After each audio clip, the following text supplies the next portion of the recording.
Okay. All right. Dongzhi. So Andrew and I, our project was on Dongzhi. So what is Dongzhi? Dongzhi happens around December 21st to December 23rd and is a Chinese holiday celebrated on the winter solstice, shortest day and longest night. Its biggest thing is it's a day of reunion, and people also hold festivals for it. Regarding the calendrical position, around 2,500 years ago, China created its lunar calendar with 24 solar terms corresponding to the seasonal changes. These terms help farmers have a better, more effective system for the crops. So as you can see, there's a whole bunch of stuff here, and yeah, there we go, Dongzhi, right here. So take that as well. So some of the foods that are super popular is dumpling soup, popular in northern China. It is, why can't I read? Oh, it's popular in the colder months, and then it's made of dough filled with vegetables and meat.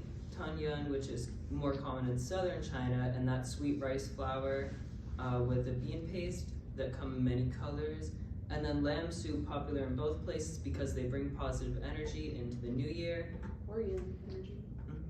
All right, so rituals, customs, and traditions. So this is typically, it's a big feast holiday. It's basically just a big feast. Yeah, family and friends eat in, they make dumplings, lamb soup, tangyuan. Families gather at temples nearby with their ancestors and pray or worship Tian, or the heaven. People with the same surname or clan also reunite on this day. There's also kids will cut out brightly colored paper into designs like butterflies or flowers and then hang them around the house.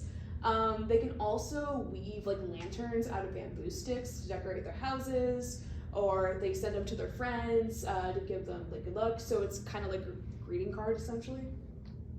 One of the coolest customs that I found is the 9 days of 9. So as you can see, it's a drawing of 9 flowers with 9 petals, and after all the petals are colored, winter is over and spring is here.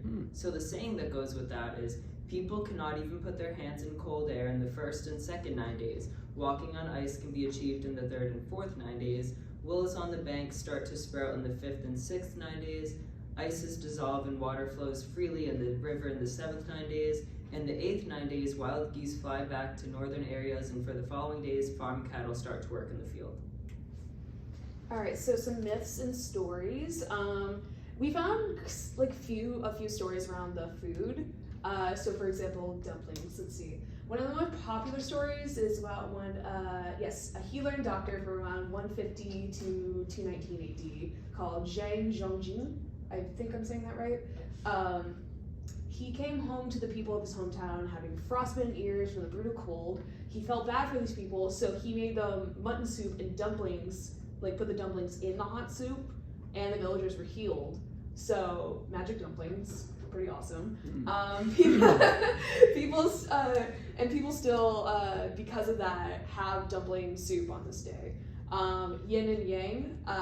Dongzhi is also largely based upon the philosophy of Yin and Yang, which is balance and harmony. In layman's terms, yes, Yin is the cold and bad feeling of the world, while Yang is the warm and good feeling. The ancient Chinese philosophy must coexist with one another. There is no peace without the presence of war, and vice versa. Adding to this feeling of yin energy at its max, a person's shadows will measure their biggest on Dongzhi, because that's just where the sun is. I lost my place.